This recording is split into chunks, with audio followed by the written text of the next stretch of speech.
everyone's got to get into that council, into that horseshoe, and start rolling up their sleeves and saying, okay, let's get to work. When decisions are being deferred and deferred and deferred, maybe we got to start asking the correct questions at the beginning of the conversation so that we are getting those answers at the start so that a decision can be made and let's move forward. This episode of Bring Back the Porch, brought to you by Bernie Leahy, River Street Realty. Let's get you home.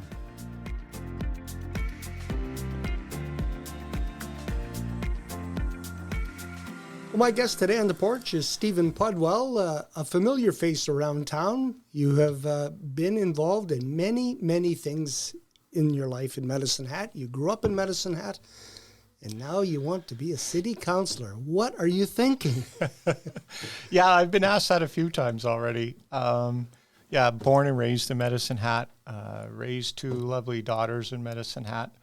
And I guess Medicine Hat means a lot to me, and I've been in the business community as everything, service clubs from the Kinsmen since 1998, and then 2 terms as a director on the Chamber of Commerce, and then this final couple of years I've been on the executive and as the president for the Chamber. Now, because I have put my name in for a candidate to be council, I had to resign from that. But it's all good organizations that basically help our community help our community to get some controls and to help.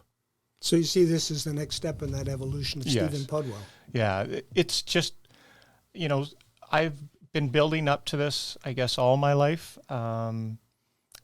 The things about, I've been considering being on council for some time now, and then I just had to do it because I think these next 4 years are critical. We need to have some direction. We need to have some plans made, and we need to, stop the stalling of progress in Medicine Hat.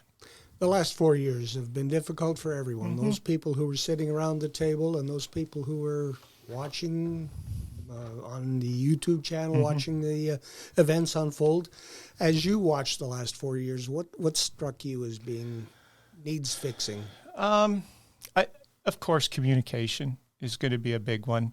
Some leadership roles where everybody's, everyone's got to get into that council, into that horseshoe, and start rolling up their sleeves and saying, okay, let's get to work.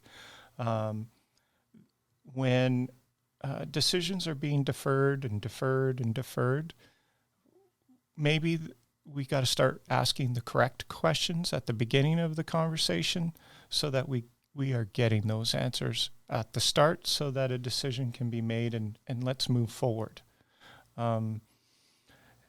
Things about City Hall, I do believe that there's some training that needs to be done, some quality and measurements that need to be done, and not just with the frontline workers, but with the management too. So from top to bottom, bottom to top, everyone's got to be starting to speak the same language and work together. Do you all have to sit around and sing Kumbaya? I hope not. So there's room for disagreement. Of course there is. There always is. Yeah. I've said this on some of the other podcasts before, that every civic election that I think I can recall, going back to the 70s when I came to work in Medicine Hat, economic development. That's always been one of the key platforms in every election. And then I've said here in the past, if we have to keep talking about it, somebody's not doing it right. Yeah. Some of the things, like my ideas, maybe not the most popular, but I do believe that what I'll bring is I bring outside thoughts and thinking outside of the box. So the potential of maybe we got to go and look at a concierge type of environment. So when an investor does start looking, we have everybody around that table to answer the questions, from the electrical generation to the, hey, what what do you need to be dug here, or what do we need to take off site? Those kind of ideas. I think sometimes where, working together, so we have the city economic team that's going out and trying to attract new business, new industry.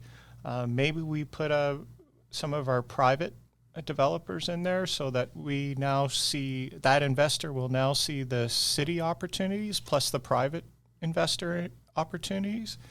And the whole idea is to get it from concept to commitment way quicker. So maybe it doesn't work with the city's development plan, but it can work with the private investors' development plan. It's still growth. It's still bringing business to Medicine Hat. So those are important. I think we need to keep a focus on working with our regional partners like Cypress County, 40 Mile, Red Cliff, Bow Island, even into to Brooks and the County Newell region. If we all start talking to potential investors in one group, those opportunities will grow. Medicine Hat will get spin-off if it goes to Cypress County. Medicine Hat will get spin-off if it goes to one of our neighbors. But yes, we do need to focus on Medicine Hat, but we're okay to do some partnerships. As I listened to some of the forums, and they were talking about this very issue, it occurred to me, and I asked myself the question, and I don't know if you know the answer, but has anybody ever done a study to identify the roadblocks? A lot of the roadblocks, I guess there's studies after studies here. Medicine Hat's pretty famous for studies, especially these last 4 years. And then they go on the shelf.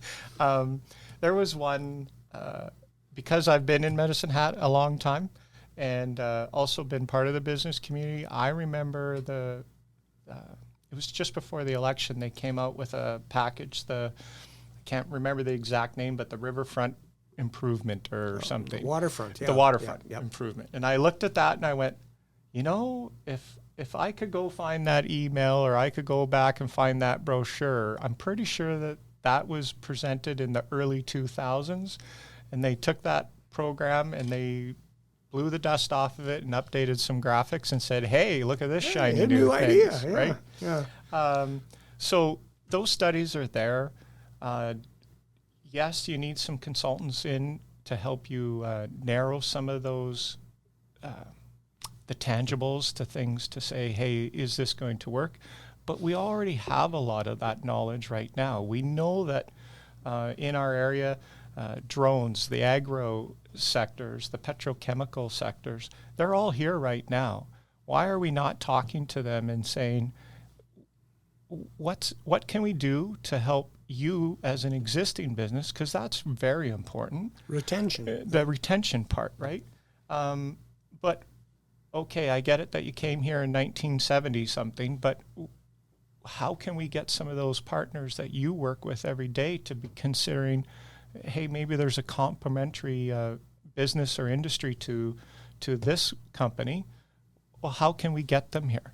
And we got to go more. I know this is the digital age, but we got to go more than just send an email and here's the web link. We actually have to pick up the phone and get on to the phone and conversation started with the decision makers. That's truly the important part. Relationships. That's what business is all about. Hey, it's the number one. Yeah, like you say, you can't be in email or whatever, a letter, because they don't know who you are. Yeah.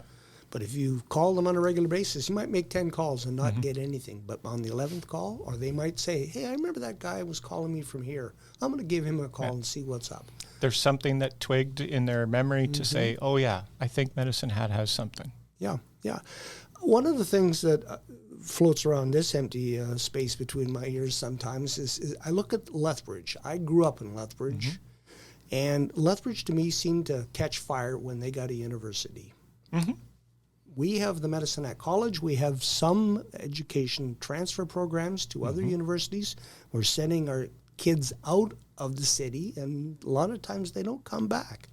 Do you think a university would be a good idea for Medicine Hat? I think there's a lot of competition in the universities. I think that the college has some good plans in place, and they're progressing quite well.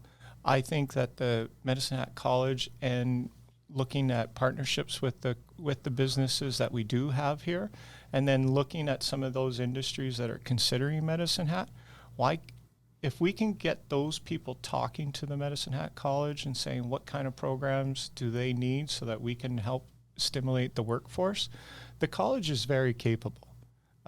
It's a good institution, and I think the people there are going to work towards working with the business community. So do we need a university? I don't think so, but I think we need to make sure that the programs at the college are what people want to take. One of the challenges the next city council is going to have to face is what to do about the municipal-controlled corporations, whether or not they're going to leave control, managing day-to-day operations of our utilities in the hands of the people who are elected, or push it to an arm's-length corporation that will still answer to council, but they'll pretty well be the experts, so to speak. Your thoughts on that? In its current form, the MCC is a bit challenging to get your head right around it. At the end of the day, I do believe that the city needs to keep control of it, make sure that the council does have some votings on it. I think we need skin in that game. Getting back to what the MCC is, I think there's at the startup of it, I think it needs to be a blend right now. I think we have city staff that are very capable. We should maybe make a task force kind of idea. So we have city staff. We bring in those experts. We pay them. If we need to be paying them, we need to pay them. You have some business leaders here in the city that can contribute good conversations to what we need here.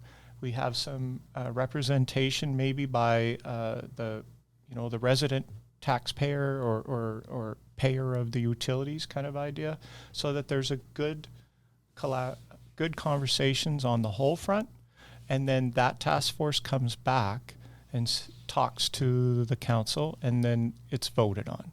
That way, everything is out in the open, and democracy takes its place.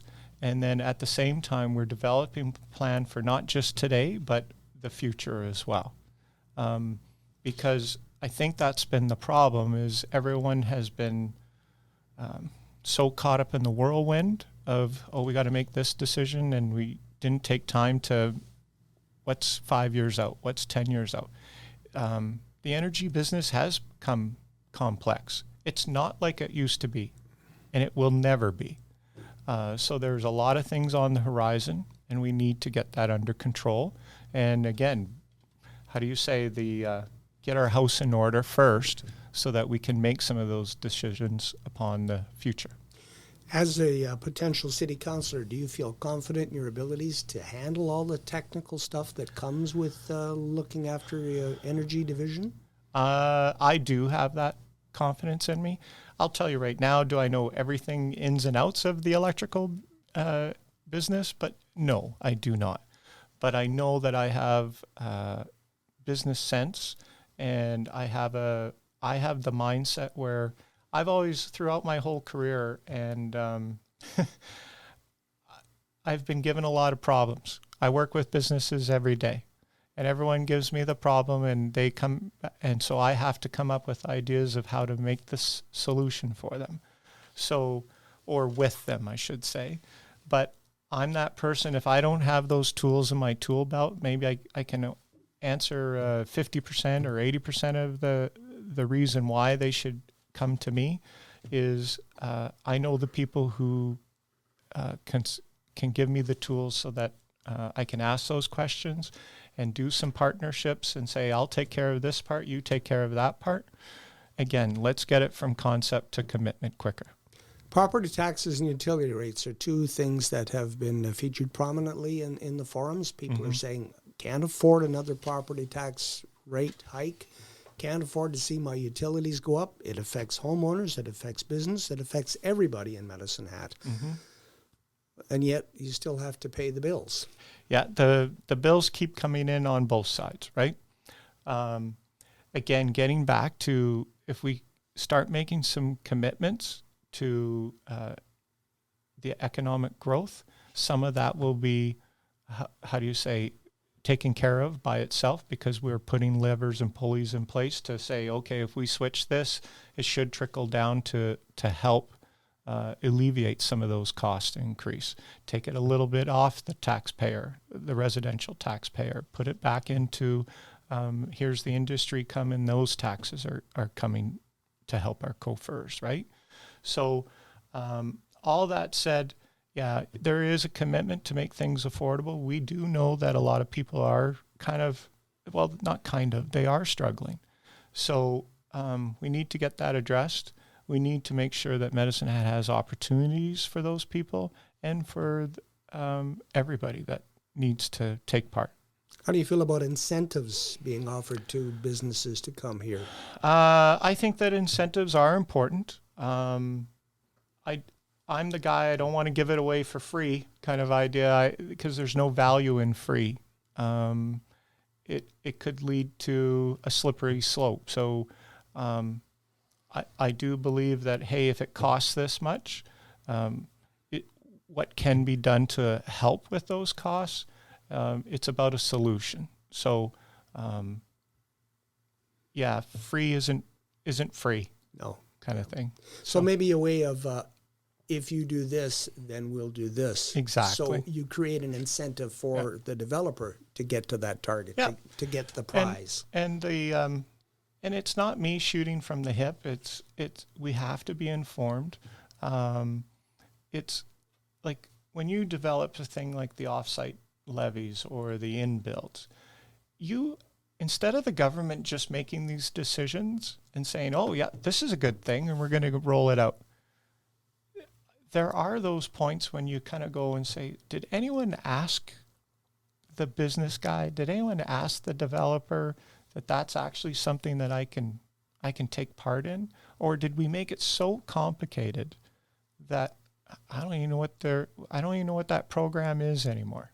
So let's pull it back, let's simplify it, and make sure that we're talking to those people. And Medicine Hat has all those entrepreneurs. We have those developers here, people with business sense, so that we can go to them and say, does this sound right? Does this make sense? Does this create an opportunity for you? We have some buildings that are derelict. So how do we get that? How do we get some growth happening? Sounds like you're talking partnerships. I'm not throwing it to the wayside.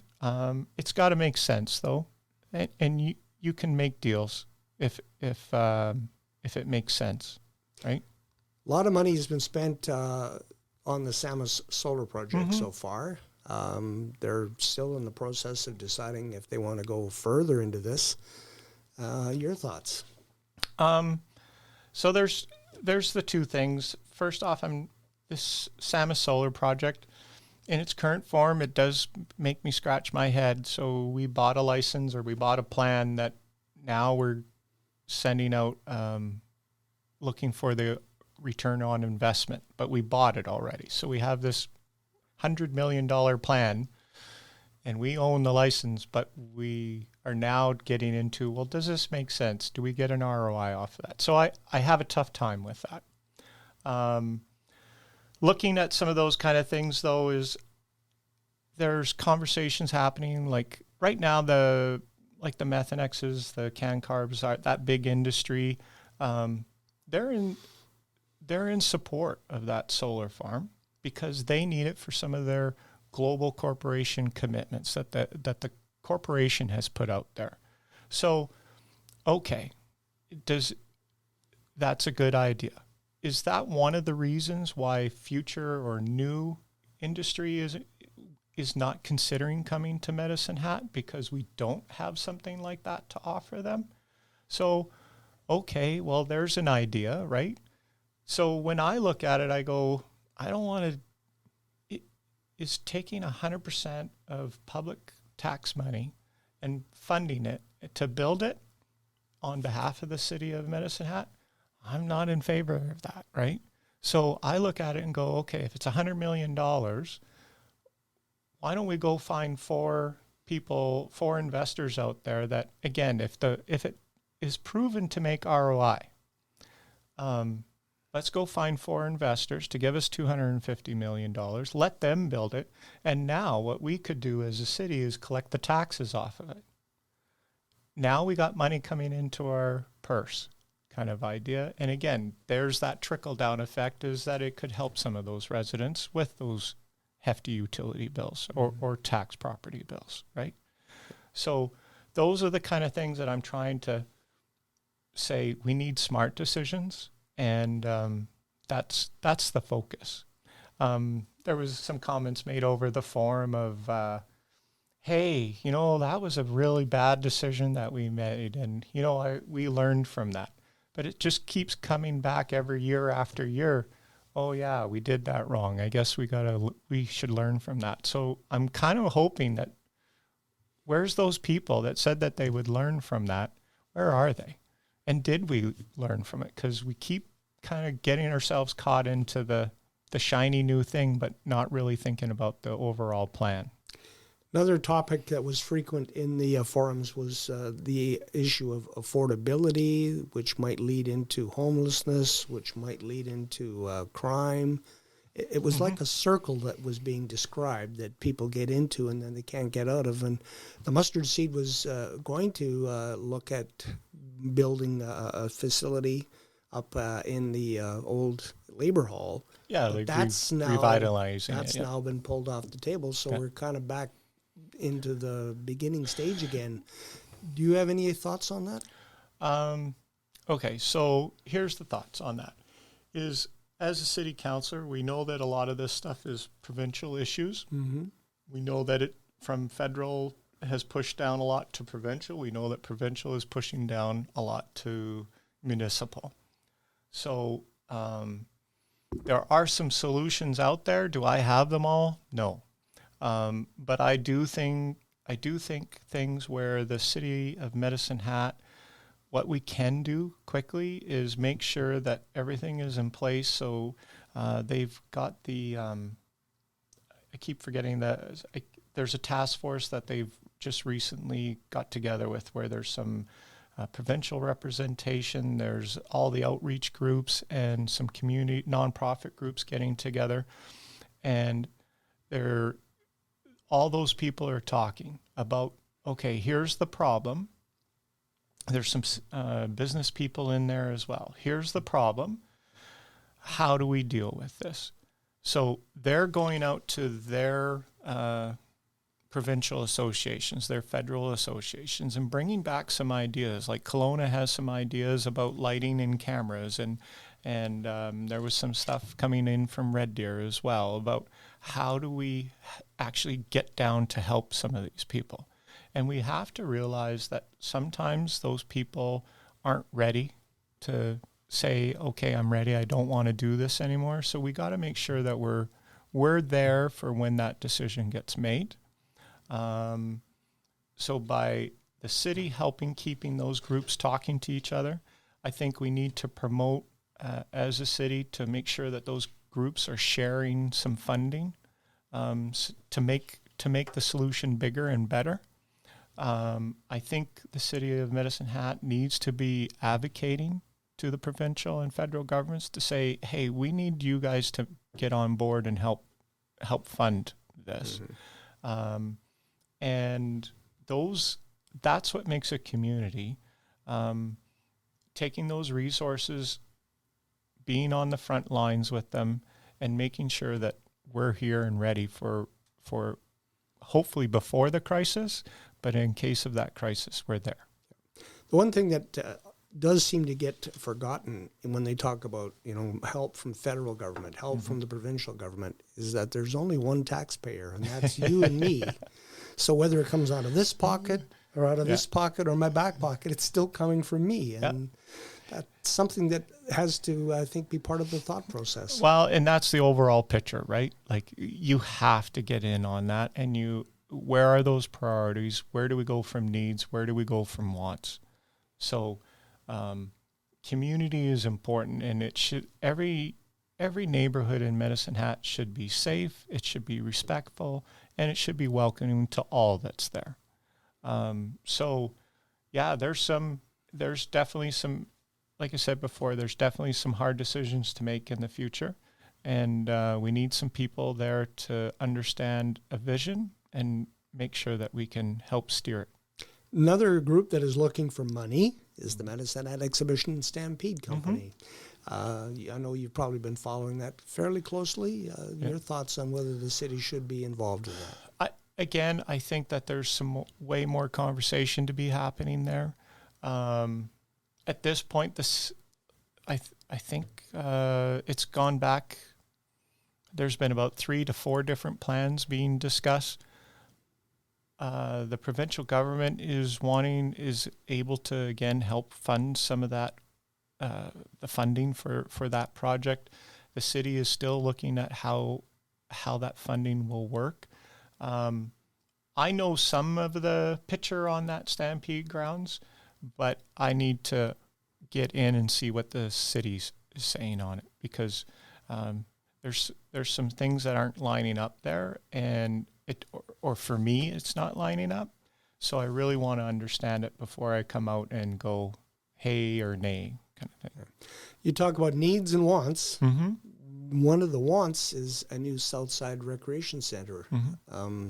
That might help attract business to Medicine Hat because it's an amenity, but it's also a cost. Another difficult decision. So it is that. Like when you look at, just kind of keep things simple to understand, there is a need for some updated facilities like skating rinks, swimming pools. We've got Crescent Heights swimming pool, I believe, has got a hole in it. So are we going to fix it, or Dear Liza, right? Or what are we going to do, right? So here we got $100 million, and just like at the budgets at your home, do I want to spend it on a swimming pool? Do I want to spend it on upgrades to the generators for our electrical generation? Do I want to spend it on a solar farm? There's many ways to spend that, and I'm not avoiding the question. I'm just saying, hey, we got to really make sure that maybe that is something that we can do, but I'm also about making things stable and the whole environment of, if you're worried about tax increases, like how are we going to fund that? And it's more than just building it, it's the maintenance and upkeep of it as well. So I'm not against it. We have to make sure that our finances can actually take that on before we jump into the deep end. Before we jump into the deep end, yes. Yeah. One of the most valuable pieces of currency, and I've referred to this on some of our other podcasts right now, is that ballot box. Yeah. I have 8 votes for City Council. Yeah. Why should I spend one on Stephen Pudwell? Okay, so why you should spend one of those votes with Stephen Pudwell? I think the biggest thing is that I'm committed to hearing people and listening to people. That's part of how I think things through. I want those conversations. I like the problem solving, and I love coming up with the solution. And I know that I can do that. The community of Medicine Hat has been important to me all my life here. That's why I lived here and I chose to stay here. I know that I can represent the best for the city as a whole. One of the Kinsmen group taught me a great motto, and serving the community's greatest needs. And I know that I can do that. I have business experience. I've made those tough decisions when, hey, this isn't working. I got to cut bait kind of idea. Or, hey, this is working. Let's build on this. And I've also made those connections with the portion of the community that does need some help. And the Kinsmen group has given me some of those insights and where we can prop people up and help, right? So I know that I'm that all-rounded person to make those decisions. Stephen Pudwell, candidate for Medicine Hat City Council on October 20th. Stephen, thank you for your visit. Thank you very much for the opportunity. You're welcome.